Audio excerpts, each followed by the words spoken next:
Hello. Then. Now. Bow down to the queens. Episode number 500. Forever. Looks like hell froze over. Without any more further ado, Together. let's jump straight into the show. Hello, welcome to episode number 144 of the TEW IX Challenge Run. We're here for Friday, the 2nd of May, 2025, episode of SmackDown. I do have the database exported for May the 1st. I'm working on that as well as working on the Slammy stuff. So, sorry that's a bit behind. I have been having computer issues the past 2 days, I booked this entire week off work, planning that I'd have more time to record TEW episodes, and then the first 2 days of the week my fucking computer didn't work, so I'm only recording this, the first episode of the week now, on Wednesday, so yeah, yippee, what an awesome time that is. But yes, tonight, anyway, we have a World Heavyweight Championship main event. Buster Gates faces off against the champion Sami Zayn, looking to make the first defense of his championship, and if he does, that's already more defenses of the World Championship than he's made with his last reign as WWE Champion all those years ago. Plus, we have...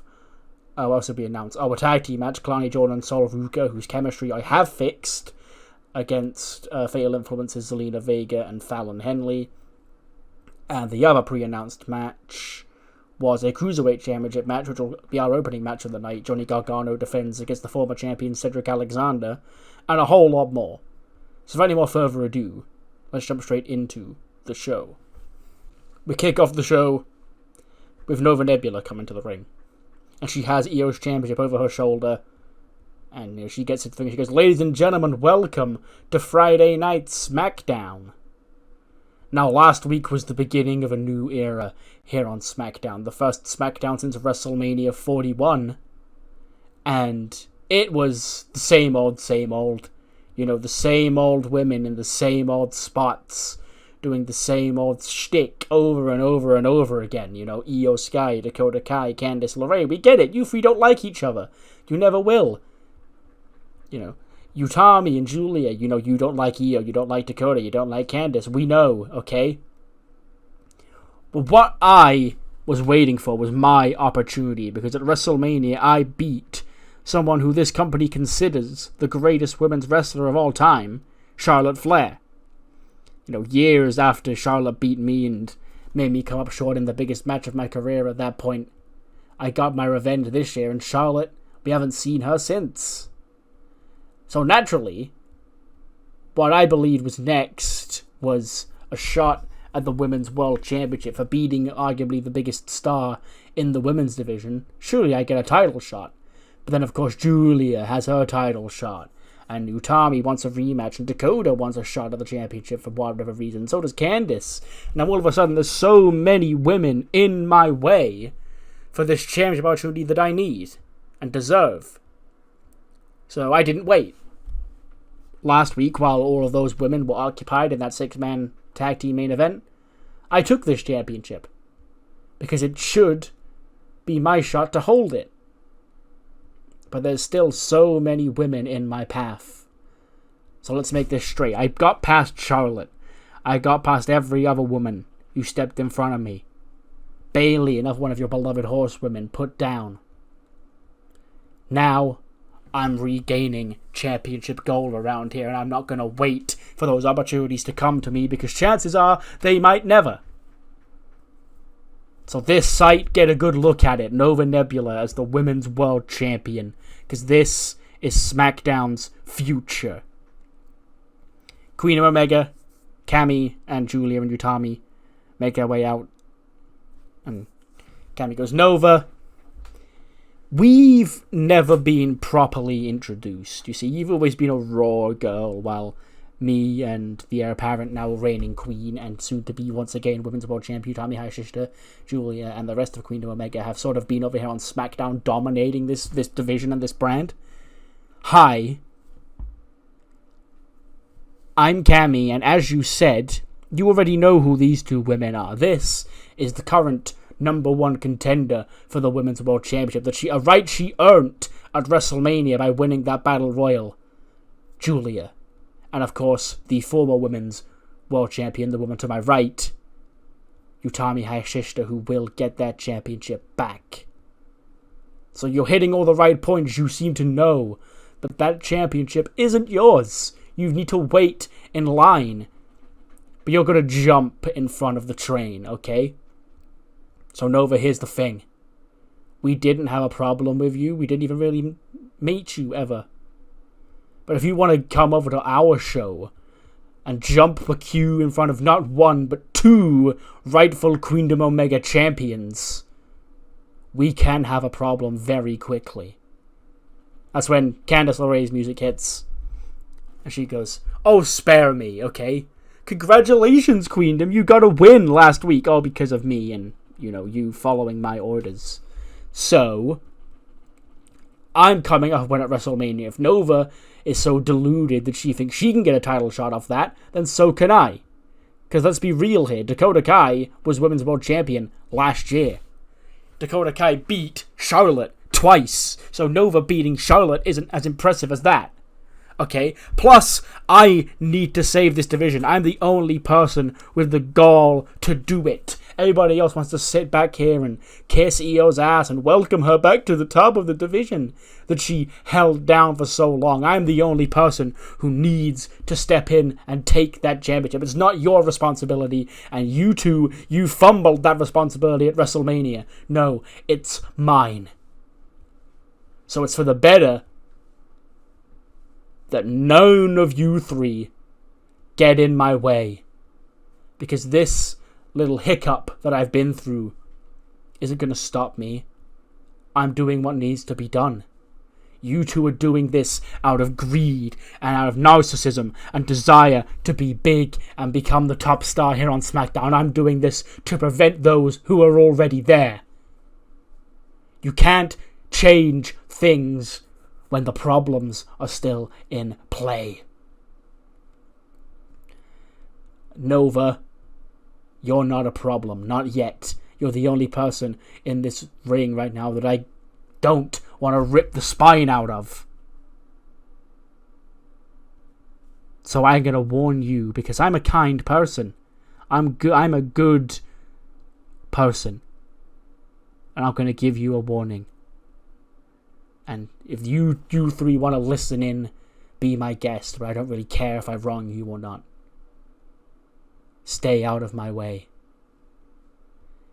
Because this is happening one way or another. And I want to try and keep as many innocent parties as possible out of it. That's when Dakota's music hits and she storms out. And she gets into the ring and she goes, I have a lot of things I could come out here and say, but there's one thing that's really more important. And she just fucking socks Candice straight in the mouth. And a brawl breaks out between Candice and Dakota. They start brawling out to the outside of the ring.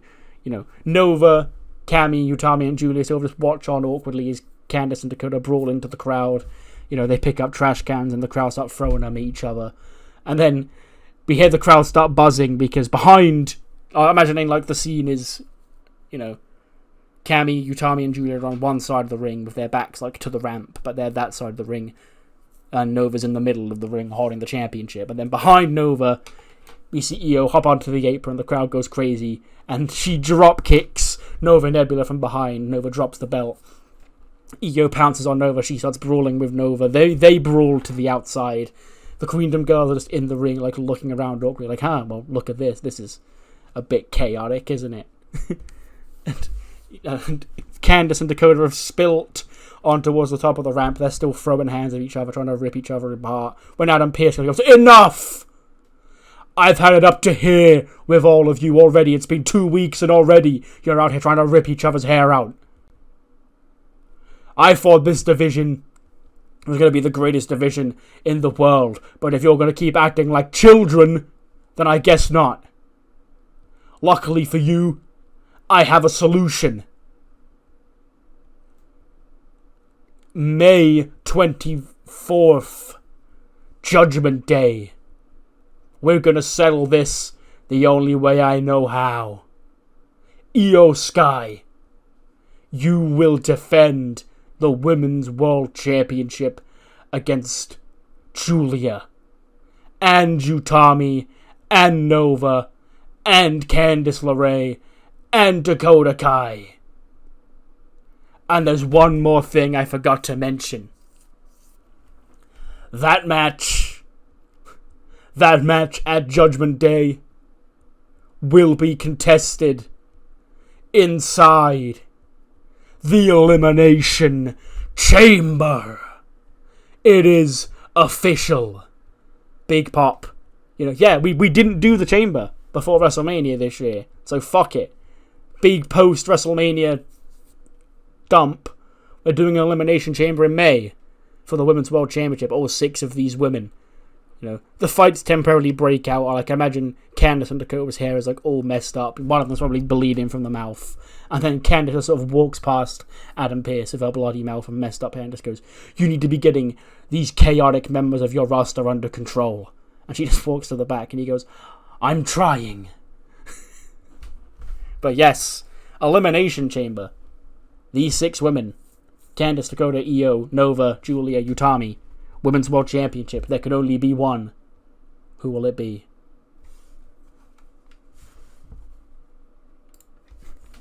But then see not Nova. Candice, storming to the back. She's still pissed off about the brawl with Dakota, and she sees Cedric warming up for the Cruiserweight Championship match. And Cedric sort of looks at Dakota and starts chuckling to himself. She goes, "Something funny?" And he goes, "Yeah, you got messed up by Dakota out there, huh?" And Candice sort of just gets in his face and goes, "You remember what we talked about last week, right? I'm not in a very good mood tonight, as you saw out there. So we can do this the easy way or the hard way. Nobody's allowed out of ringside tonight. But you're going to go out there. You're going to put on a show for my husband. And he's going to beat you because he's the superior athlete. He's going to beat you fair and square. And after the match, you shake his hand, you smile, and you admit that he is the better man." And Cedric goes, "Well, you're sort of covering up a lot of..." Candice sort of just glares at him and goes, "I said what I said." She walks away. And Cedric sort of just, sneers at her as she walks off. 90-rated opening match for the Cruiserweight Championship. Johnny Gargano makes his way out. Crowd's still cheering for him because, he's oblivious to it all.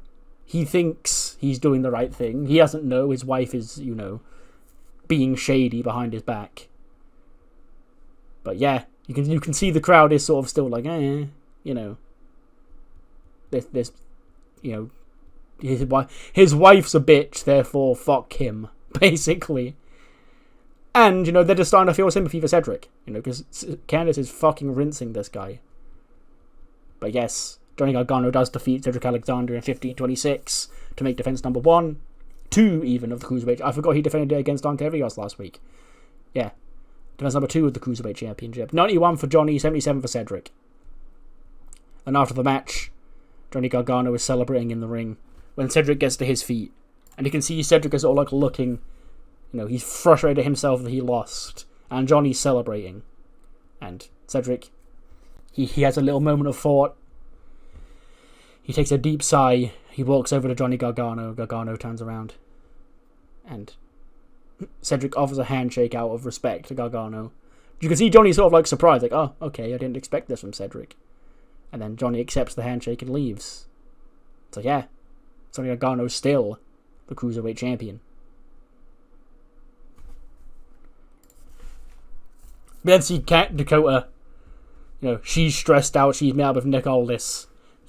He goes, I can't. We can't keep doing this. Okay, I need you to give me Candice. I need you to give me Candice in a match. And Aldis goes, "Did you not hear out there? You're both going to be a part of the Elimination Chamber at Judgment Day." She goes, "Yes, I know, and that's great. I'll make sure to deal with her inside there, but I need her one-on-one." And Nick Aldis goes, No, I'll tell you what I'll do. We have Judgment Day on May 24th as SmackDown's first premium live event of the year. But a week before then, we have In Your House Deadline. The first In Your House TV special. And if you want to fight so much, I can make it official. Add In Your House Dakota Kai and Candice LeRae Part 2. She goes, great. I can't wait. Thank you, Nick. You know, I know it's a lot of stress. There's a lot of going on right now, but you know, I needed this match. He goes, I know, I can understand. It's fine. I'll give it to you. So yeah, Candice and Dakota, both in the Elimination Chamber one week, but the week after, they will be... No, week before even. They will be going one-on-one at In Your House Deadline.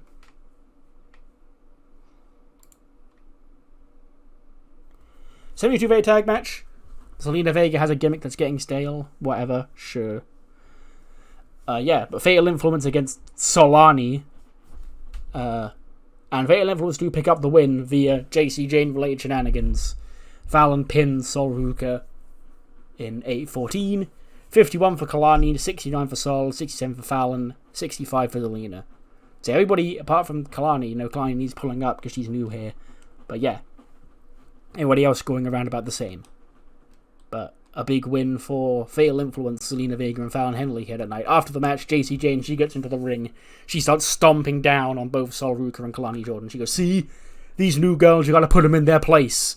If you want to be the influence around here, make the influence. And then Fallon and Zelina go to start joining in on the fight. Jordan Grace's music hits. She storms down to the ring.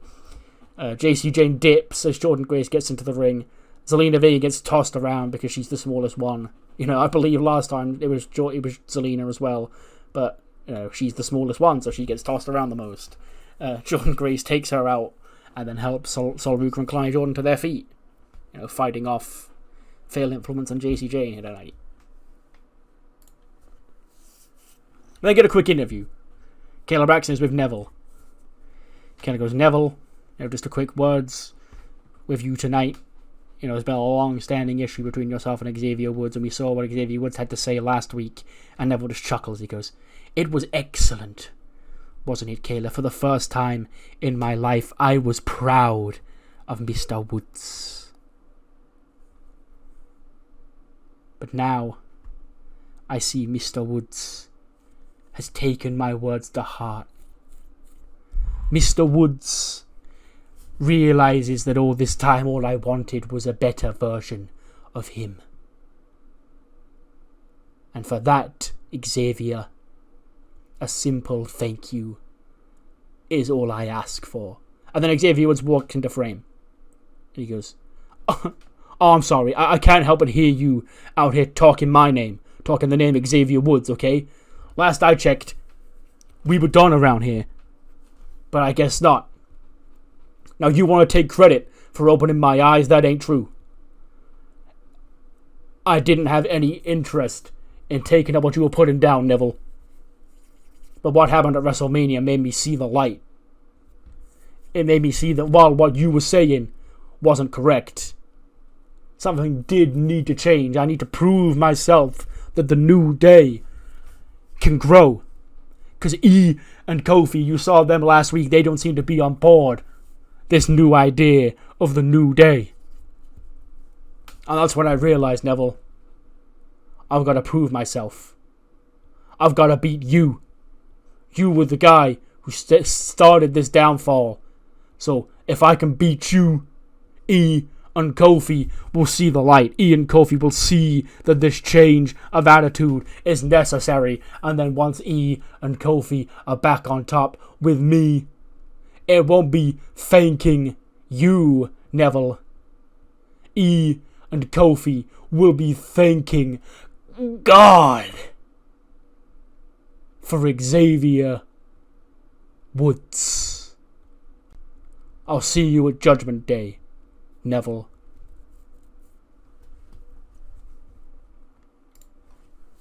But they cut to Adam Pearce in his office. And Pete Dunne walks in. He goes, Adam, I've been having a think lately, and I want to give you a little chat about something. He goes, oh, hold on, Pete. First, I've got someone important coming here tonight. And the door opens, and in walks Intercontinental Champion Kazuchika Okada. And Pete Dunne sort of looks at him in disgust. He gives him this look. He goes, what are you doing here? And Pearce goes, since the transfer window is open right now, I figured it would be in SmackDown's best interests to try and attempt to sign some of the more in-demand superstars, to give me that one leg up on the competition. And since I've not heard a word from our United States champion, Obafemi, since WrestleMania, I thought I'd call Okada here and, see if we can work out the details to finalize a move for the Intercontinental Champion to come to SmackDown. Pete goes, what about this? What about me? What about the guys that are already here on SmackDown? Pete goes, I understand, Pete, but I've actually got a great opposition for you. Tonight, I'm going to give you a shot to bring the Intercontinental Championship to SmackDown. It'll be you, it'll be Kazuchika Okada, one-on-one, tonight. That is official. And Okada sort of smiles. He taps Pete on the shoulder and he goes, I'll see you out there tonight, bitch. And this is where I wish we lived in the Butch timeline in Challenge Run. Because he 100% would have said Butch. But that makes no sense in Challenge Run because I never called him Butch. But anyway, that's me yapping.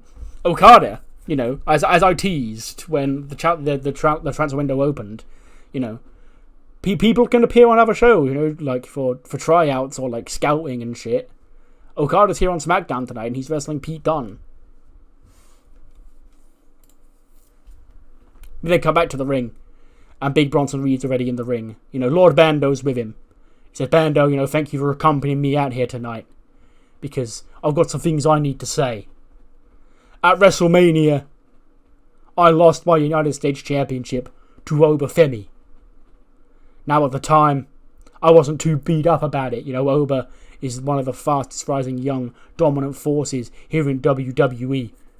And on the better night, I almost beat myself with that tsunami. That big risk I took to put the big man down. And I couldn't wait to show up to SmackDown after and challenge that big man to a rematch.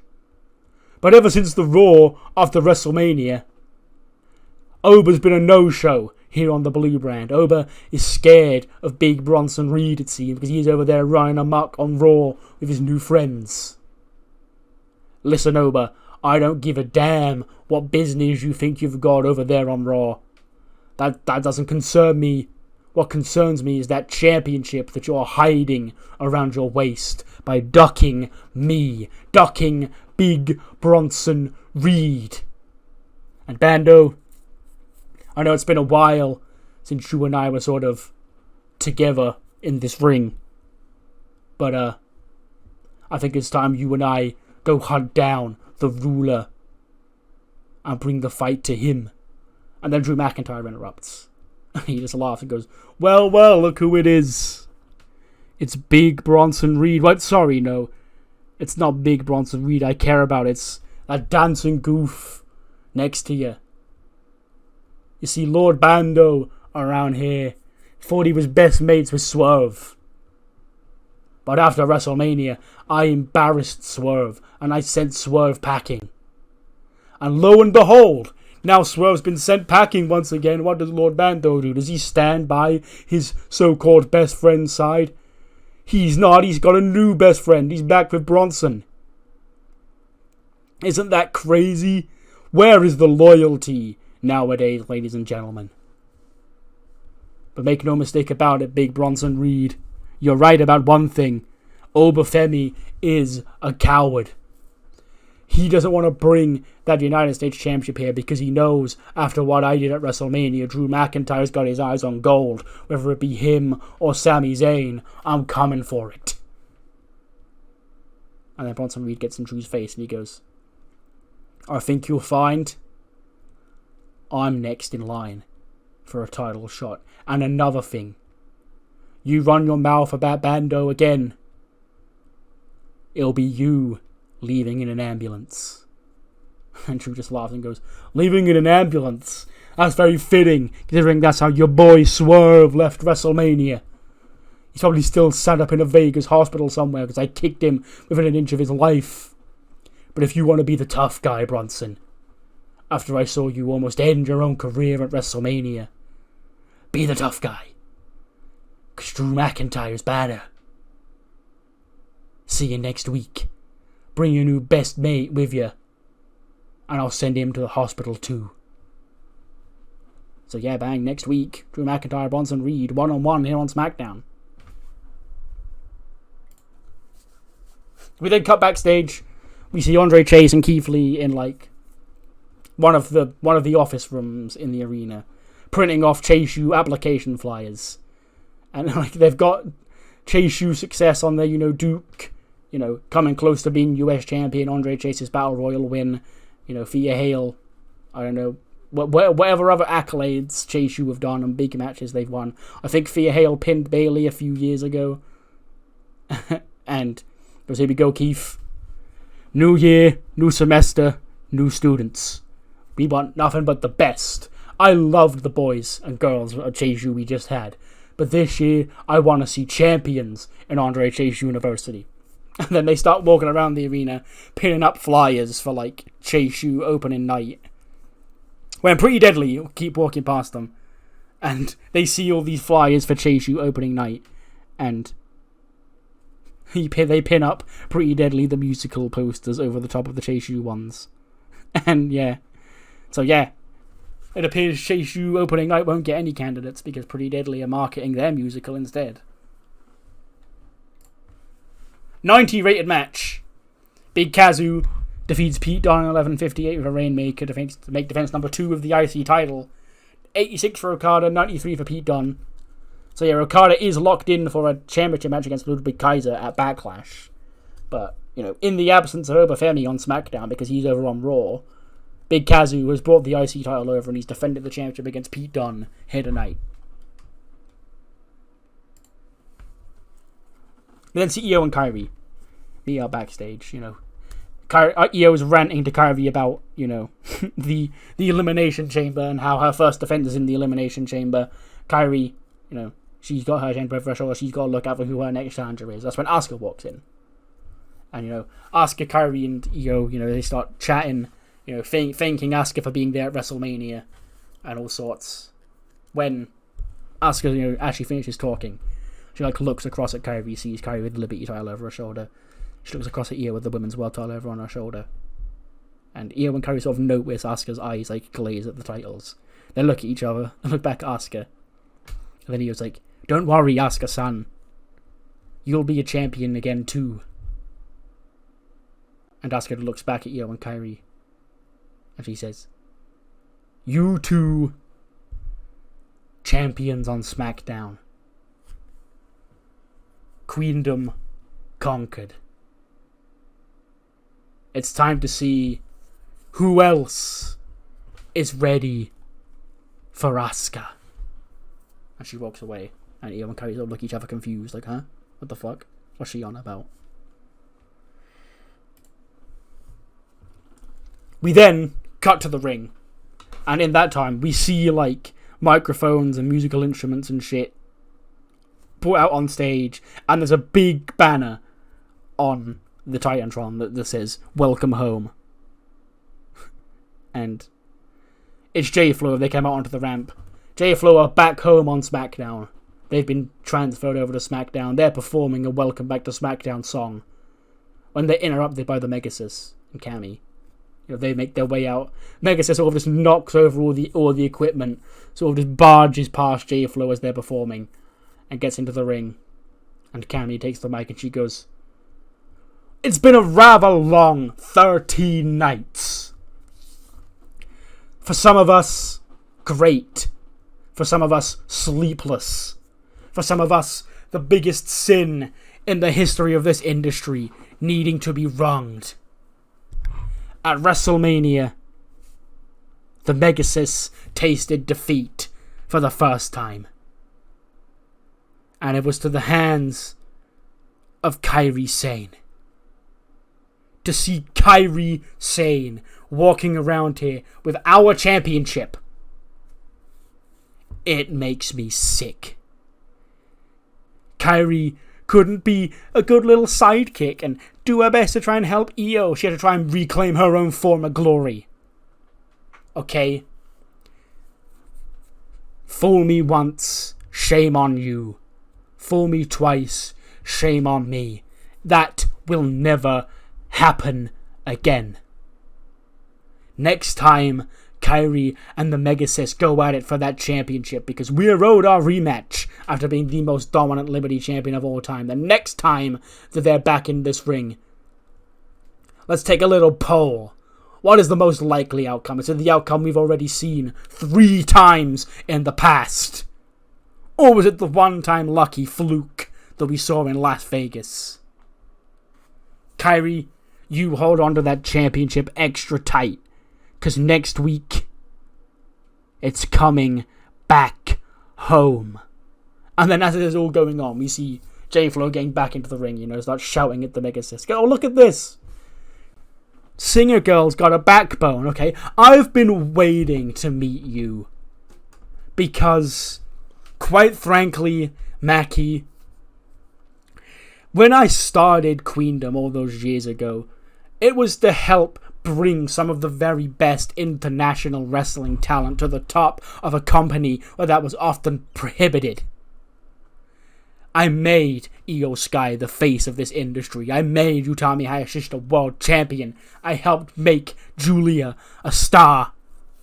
And I've got many more other stars under my wing. But you know why things like that had to happen? It's because of people like you.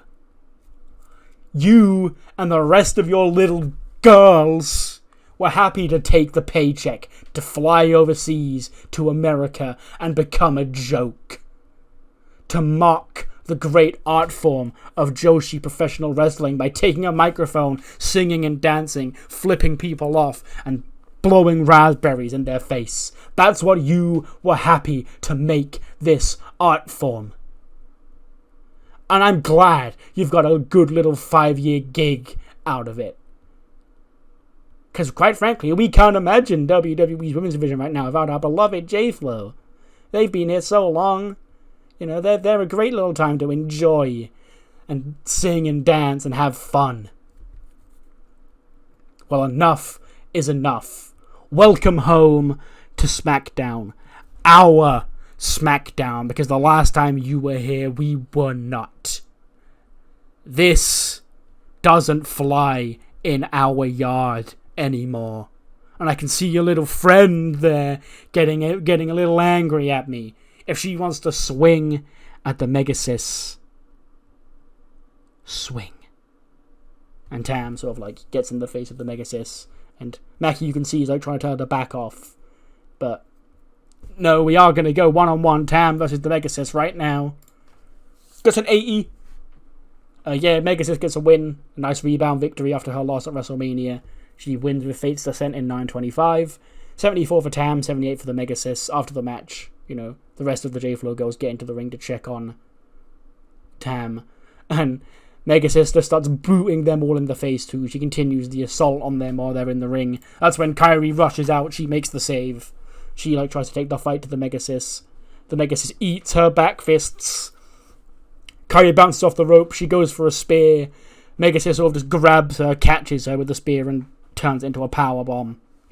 Like how when Bronson Reed caught Roman's spear in the Paris match.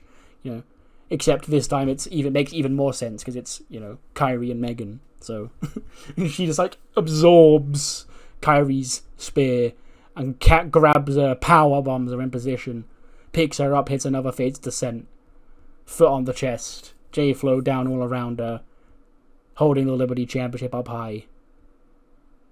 Will Megasis get her championship back next week against Kairi in the rematch?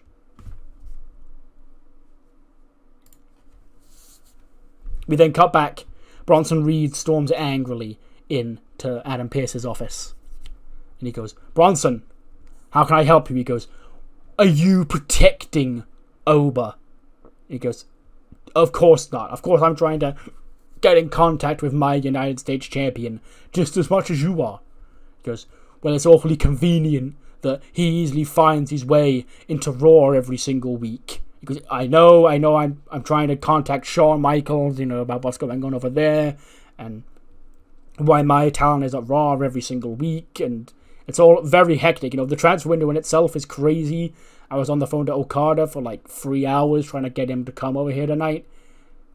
But Bronson Reed, once I know where Obafemi is, I'm sure I can let you find him. Bronson Reed just after goes, well, we know where Obafemi is, Pierce. He goes, what do you mean by that?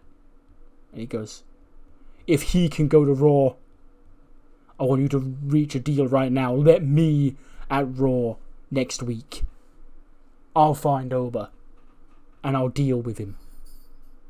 Pierce goes, you're going to have to talk to Bobby Roode about that, Bronson Reed, but I can't see why, given the circumstances over there, why he would reject that offer. But be sure you're back here next Friday, because you've got Drew. Bronson Reed, oh, I know I've got Drew. I'll deal with Drew on Friday.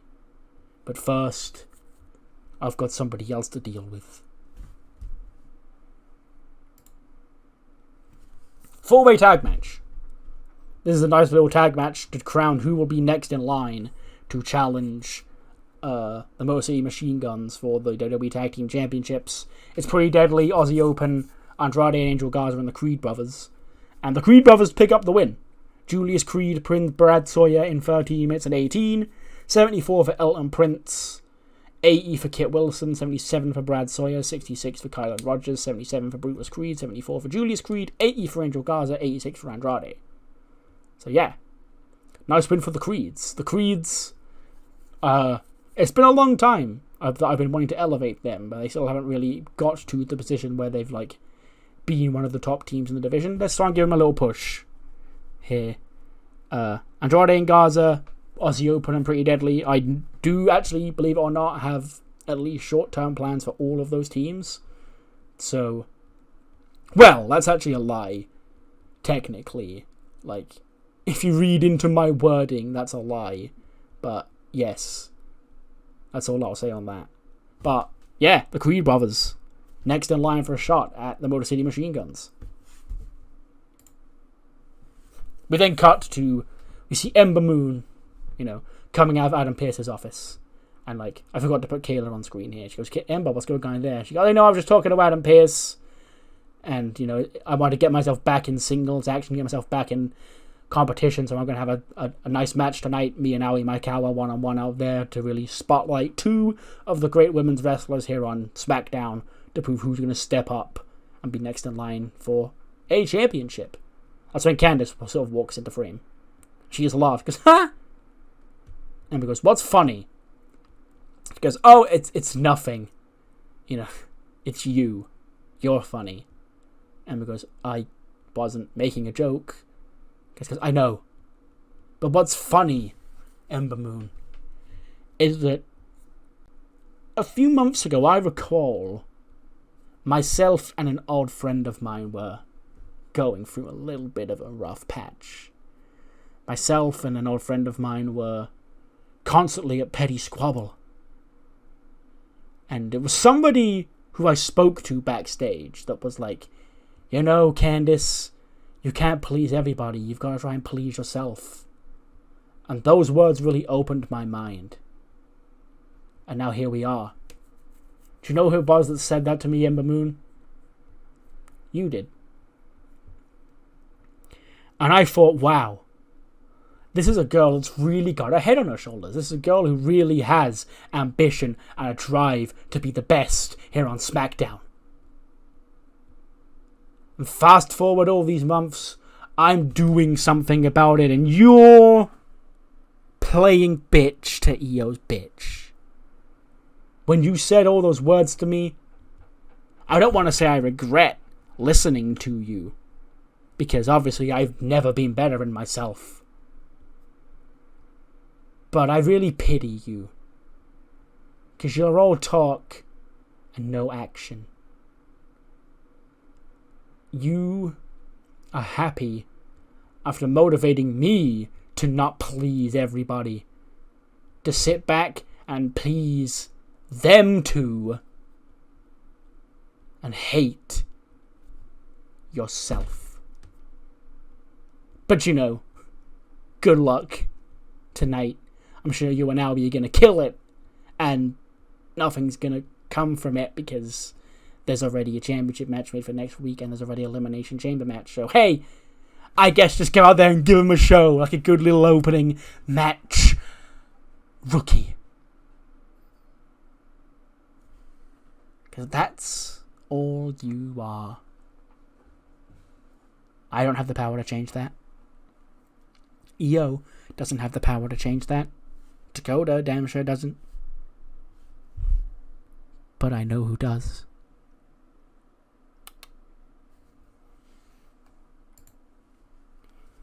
We then get an interview with Ilya Dragunov backstage. And Kayla goes, Ilya, great catching up to you tonight. There's clearly a lot on your mind after WrestleMania. Randy Orton's still not here tonight. He goes, I know, Kayla. I know. Which is why I've gone to speak to Adam Pearce. Next week, I'm going to go out to that ring and I'm going to call out Randy to see if Randy's head is still in this. Or if Randy and that RKO he delivered to me at WrestleMania was him ending this team once and for all. Because if it was, and Randy has an issue with me, I'm more than happy to sort it out for him. Then both see Machine Guns walk in. Go, hey, Ilya, just so you know, we've got our tag team, our next contenders, the Creed brothers, coming for our gold. And we sort of say, good luck in trying to talk down to Randy. I know he's got a history of temperament issues, and if there's anybody that I think can handle him, it's you. But yeah, really, Dragunov said he's going to call out Randy Orton next week. Let's see what comes from that. 90 rated match. Ember Moon against Zali Maikawa. Ember picks up the win with the Eclipse in 12-16. 78 for Ember Moon, 92 for Aoi. And yeah, nice win for Ember Moon, but not really sure what it's going to accomplish in the long run, considering the Elimination Chamber is already booked and Kairi's defending against the Megasis, so, But yeah, she damn sure did go out there and put on a show.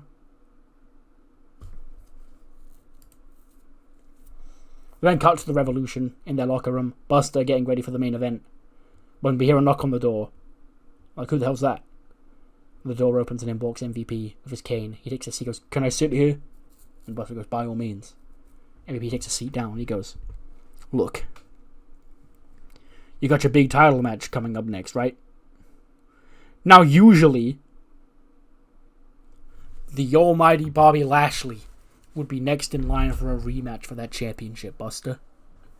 But he's not, because you earned that opportunity. But I wanted to come here and speak to you man to man, Buster. I really want to talk to you and make sure your head's on straight tonight. Because Sami Zayn, he's no longer this underdog that he likes to portray himself as. Sami Zayn is a 2-time world champion. He's a Grand Slam champion. He's done it all here in WWE. But he was desperate to get back to the top. Do you know why he was desperate, Buster? Think back to that gauntlet. You ran through that whole thing, right? Until you met Ricochet and Ricochet eliminated you. But then there comes Sami Zayn to swoop in and save the day. To swoop in and steal your title match. Now,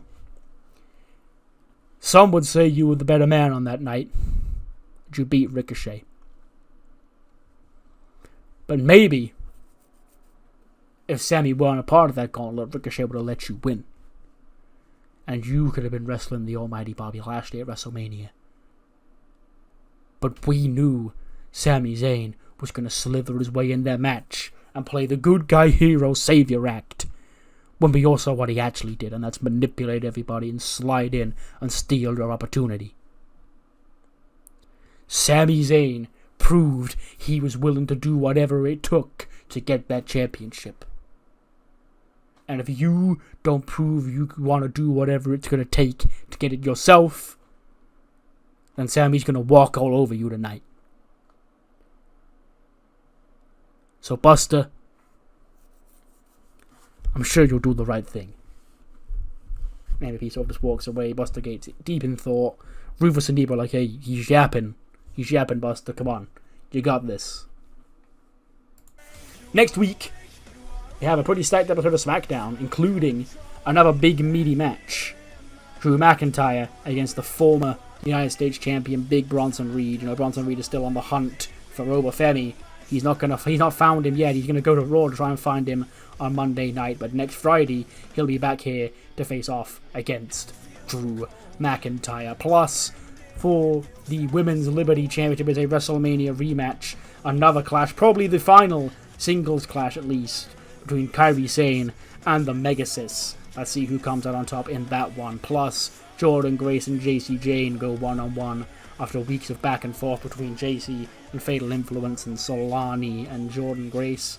And Ilya Dragunov vows to call out his former, whatever the relationship still is, tag team partner, Randy Orton, after those RKOs he delivered at WrestleMania. And that's not all, because we have some big pay-per-view matches announced. 2 beginning at Judgment Day on May 24th, a major Women's World Championship match. IYO SKY defends her newly won championship against Julia Utami Hayashishita, Dakota Kai, Candice LeRae, and Nova Nebula inside the Elimination Chamber. And just signed after their backstage interview earlier on tonight, Xavier Woods and Neville will go one-on-one at Judgment Day 2. But before Judgment Day, there is the first In Your House event. That is In Your House Deadline on May 17th. And there's a big personal grudge match set for that show. This is the rematch between Dakota Kai and Candice LeRae. You know, Candice won the first match at WrestleMania. Candice, can she go 2-0 over Dakota, or will Dakota pick up the victory this time? And it's just being put in my ear that next week Dakota Kai will announce a stipulation for that match between Candice and Dakota at In Your House Deadline. Another that's the third non-evade match of the night. Sure, you know. Start, middle, and end with 90s. Sammy and Buster, you know, they have a nice babyface match. It starts off with a handshake. And Sammy sort of dominates the early going. You know, like, as dominant as Sami Zayn can be. Like, he's on top in the match. You know, hitting his big spots. Buster eventually does get the comeback. He starts firing off. And Buster starts, he gains in control. He hits the Rochambeau on Sami Zayn. Sami Zayn kicks out. And Buster's getting frustrated. And more time goes on. Sammy Haluva kicks Buster. Buster kicks out. And then, you know, eventually Sammy goes for another Haluva kick. Buster ducks underneath. He hoists Sammy up. He nails the Rochambeau. 1, 2, and Sami Zayn gets his foot on the ropes. And Buster is frustrated, you know, at Sammy, but also at himself for letting Sammy's foot get onto the ropes and not hooking that leg. And then he gets up. He goes to deliver a spear to Sammy. Sammy steps aside. The referee gets speared. And then Buster, he gets back on top. He finally does nail that spear against Sami Zayn. He goes into the corner as Sammy's getting to his feet. And MVP walks down. And he slides a steel chair into the ring. And he like points at it with his cane and goes, "There you go." And Buster looks down at the chair. He looks back at MVP. And MVP goes, "Remember what I told you? Anything it took. He'd do the same thing. He'd bash your brains out with that right now. What are you waiting for?" Buster has the chair in his hands. He's looking across at Sammy. He's finally getting to his feet. He goes to swing the chair. Sammy sees it coming. He ducks. Blue Thunder Bomb. And then he backs into the corner. Haluva kick. Referee starts stirring. 1, 2, 3. Sami Zayn retains the World Championship. Buster hesitated. He didn't pull the trigger. And it cost him. 82 for Sami Zayn. 98 for Jesus fucking Christ, Buster. That's a very, very, very high score. That's all I'll say. But yes, Sami Zayn retains the championship, and MVP just shakes his head at ringside. He grabs the microphone. He goes, "Buster, what you doing, dumbass? Now listen here, kid. And Sami, you're going to want to hear this too. Because I really liked you, kid. And I was hoping you can get it done tonight. Not just for your sake, but for ours. Because now we've got to do what we didn't want to do." Bobby Lashley, storms his way out from the back, pulling his sleeves up, ready for a fight. Sami and Buster, or Sami picks up the steel chair, Buster gets to his feet. Sami's calling him on with the steel chair, like, come on. Lashley gets onto the ramp, or onto the apron. Sami goes to swing the chair. Lashley smacks it out of his hands. He gets into the ring. He cuts Sami Zayn in half with a spear. He then gets into the face of Buster. Him and Buster go like forehead to forehead. And Buster smacks Bobby Lashley in the face. Goes, come on. And Lashley cuts Buster in half with another spear. He locks him in the hurt lock. He passes out. And then Bobby Lashley and MVP stand tall to close SmackDown. 86. Sure, we'll take that. What matters more, though, is what you thought of the show. Do let me know in the comments below. I'll see you on the other side for Velocity. An angry Javon Evans comes to the ring to kick off Velocity. And he says, last week was supposed to be a great show for your boy. Ever since Johnny Gargano became the Cruiserweight Champion, I've been trying to holler at Johnny's door. Okay, because the young OG wants to get his hands on some championship gold here, Me and Cappuccino and Leon became up short at WrestleMania. That's right, because we got more WrestleManias in our future. But after the match, I was jumped. By these cowards who don't even want to show their face because they know they ain't going to put a beating on your boy if they did. So that's why, whoever those people were, get your ass out here right now and deal with me face to face. So David Martin comes out. He goes, listen, Javon, whether or not I was under a mask last week, that's by the by, but here's the thing. I understand why these people did what they did to you, Javon, because you, since coming here, have already, ruffled a lot of feathers. And trust me, as a young man myself looking to make it here on Velocity, I get that. But you've got a lot to learn, little boy. You're only 21 years old.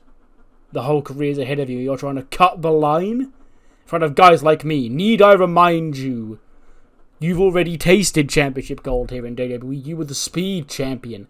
And who did you end up losing that to, Javon? Do you mind reminding me? Oh, that's right. Me. David Martin. So if anything, anyone should get a shot at the Cruiserweight Championship around here, it should be me, because I've already proven that I'm better than you. Javon goes, alright. If you're so much better than me, you wouldn't mind running it back with the young OG tonight. And David's like, it will be my pleasure. So yeah, tonight on Velocity, David Martin and Javon Evans, a rematch from the Speed Championship a couple of months ago, where Javon Evans lost the belt to David Martin. But then get some 69-rated trios action. The trio of Hideo Itami, Uriah Connors, and Warren Seaver. Sort of a, I guess, hybrid of No Quarter Catch Crew. Because these two are No Quarter Catch Crew, but Charlie Dempsey's too big to be a cruiserweight. So I thought, Hideo sort of kind of fits that vibe as, like, the mean trainer. So, yeah, they get the win over our top flight trio of Danger Zone and the Marley brothers. Hideo Itami pinning Toby Marley with a Kenta combo. 54 for Warren Seaver, 39 for Uriah, 64 for Hideo, 65 for Toby, 72 for Ty, and 76 for Danger Zone. So yeah, next week it will be Hideo, Warren, and Uriah against Angelico, Wacky and Wild, and Cruz del Toro to determine who will be next in line for a Trios Championship match. We then get a Dudley Davis Open Challenge for the Speed Championship. It's answered by Hook. Hook makes his way to the ring. The Hook signal flashes on the Titantron.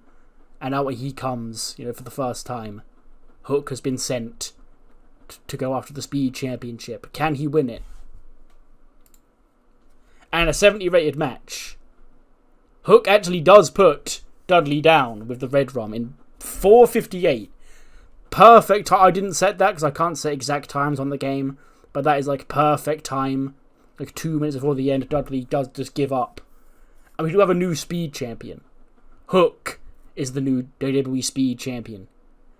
93 for Dudley, 63 for Hook. Yeah, obviously Dudley's performing better, but, you know, I need to get Dudley out of the speed division. So, yeah, Hook takes the championship here tonight. What a win. That's his first championship in WWE. And after the match, or we go to ads after the match, we come back, and Dudley's really sad backstage after losing, frustrated after losing his championship. And Pete Dunne's there, and he just laughs at him. He goes, right, what was that about then? He goes, what do you mean, Pete? He goes, 5 minutes in there with Hook, and you tapped out with 2 seconds left to go. You really couldn't hold on for much longer, could you, Dudley? He goes, no, you know, he had that choke locked in really deep, you know, I didn't want to tap out, but, you know, he caught me. And Pete just laughs and goes, is that true, Dudley? Or did you want to tap out? And he goes, why on earth would I want to tap out? He goes, I don't know. Maybe because you heard what I said last week. You realise I was right. And you want to do something about it. And he just walks off, and Dudley's like, huh. This fucking guy. Semi-rated main event. Almost definitely did better than their speed match, because I think they're capped at 70. But yes, Javon Evans does defeat David Martin this time in 14:25. 73 for Javon, 75 for David Martin. And after the match, Javon, you know, he's sort of getting to his feet. David Martin's getting to his feet. And he sort of like looks across at David, you know, a bit weary, because David did tease earlier on that he might have been one of the men under the mask last week. And so Dudley, like, goes over to him when the lights go out, and the four masked attackers jump Javon Evans and David Martin. Cappuccino Jones and Leon Slater rush out to try and make the save, but they also left laying with that big assisted power bomb that they do. And yes, these four masked men have laid the same three men out again this week, as well as David Martin, who I guess was collateral damage, but hey, we do know he's not in this crew. So yeah, the same masked attackers cause chaos to end Velocity. 67 rated show, sure. You know, calm little Velocity. We're telling stories on this show now, bro. We're telling stories on Velocity. Well, might as well, those were you thought of the show, mainly of SmackDown. I'll see you next time for Raw, which is actually their go-home show for Backlash. See you then.